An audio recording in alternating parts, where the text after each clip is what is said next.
A sprawling, sold-out 7-hour play about the lives of a group of middle-class gay men in New York is to transfer the West End in London. Producers will announce on Wednesday that Matthew Lopez' play The Inheritance, directed by Stephen Daldry and with a cast including Vanessa Redgrave, will open at the Noel Coward Theatre in September. It will be pleasing news for the many people who have tried, and failed, to get tickets for a play that has had stellar reviews as well as huge amounts of positive buzz on social media. The Inheritance, directed by Stephen Daldry. Photograph, Tristram Kenton, for The Guardian. At the risk of sounding a little naïve, it is a dream come true, said Lopez, responding to the news. It is exciting and gratifying to know that the play is going to have another life and enable more people to come and see it. The play, due to complete its short run at the Young Vic this week, has attracted some of the most glowing reviews of the last year. Michael Billington wrote in The Guardian that it pierces your emotional defenses, raises any number of political issues and enfolds you in its narrative, and Dominic Cavendish in The Daily Telegraph described it as perhaps the most important American play of the century so far. The piece is inspired by M. Forster's Howard's End. Lopez said he fell in love with the book when he saw the Merchant Ivory film of it when he was 14, but could never quite understand why it made such a connection or why he kept rereading it.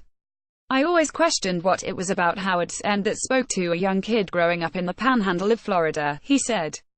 Things fell into place more than a decade later when Lopez discovered that Forster was gay. He had the idea of transporting the Edwardian story to modern-day New York, but only began writing it in earnest 3 years ago. Paul Hilton plays M. Forster in The Inheritance, which was inspired by Forster's novel Howard's End. Photograph, Tristram Kenton, for The Guardian. It has always been with me sometime or other. I've always been waiting for the time. I think I just needed to wait to get to know myself a little better. Lopez said it was the most personal thing he had written. The only way I knew to write this was specifically the world I knew, the community that I belonged to, and the men who have come in and out of my life as friends, as partners, as lovers, over the years. To my great delight and astonishment, really, people have been expressing to me how universal they feel the play is. Vanessa Redgrave as Margaret in The Inheritance.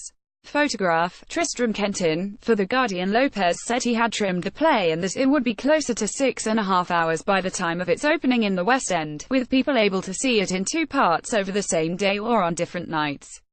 That is still long, though, and may put off some people. Others, used to binge-watching Netflix, might not think it long enough.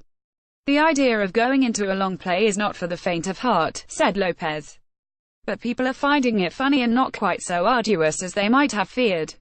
Having one of the world's best stage and screen directors on board clearly helps the production, and it was a link-up that happened purely because Lopez and Daldry shared the same agent. It was Daldry who suggested the Young Vic as a venue and pitched it to his friend David Lan, who said yes and staged it as one of his last productions as artistic director. Now that we've been through this experience, I can't imagine starting it anywhere but the Young Vic, said Lopez. It is woven into the DNA of the play. The Inheritance begins previews at the Noel Coward Theatre on the 21st of September. Tickets go on sale on Friday.